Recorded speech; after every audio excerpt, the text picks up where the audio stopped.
Moje mnenje je tako, da pač jaz sem precej pač obvladam te socialne medije, obvladam pač iz profesionalnega smisla, ne, ampak zaveze jih pa pač ne uporabljam. Realna zgodba. Brez tako kot Rado. šola in brez Sopranosov Slovenija ne bi bila samostojna.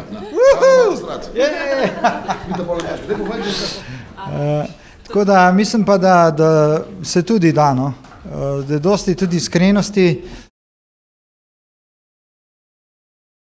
Ja, znam, moja prijateljica, pjevačica je inače u Hrvatskom narodnom kazalištu, tako našla svog muža i imaju dijete i baš zapravo su idealan par i prekrasan brak imaju. Baš ono kao primjer. Jaz pa tudi poznam, no, Sopranosi zdaj zadnje leta, 2 leti igramo ogromno porok, tako da dajmo se ženiti Slovenci. In poznam 2 para, ki sta se prav na on spoznala in smo mi pač pili na poroki, tako da deluje.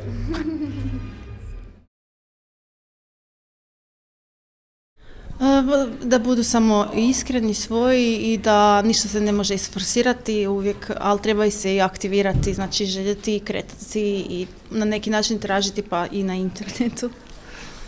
Mislim, da vsako se potrudi, malo treba iti ven, treba iti med ljudi, kamorkoli, v hribe, v diskoteko, ni važno. Treba je hoditi ven, treba se družiti, med veselje v tem in sigurno bo sam skozi zelo hitro mimo.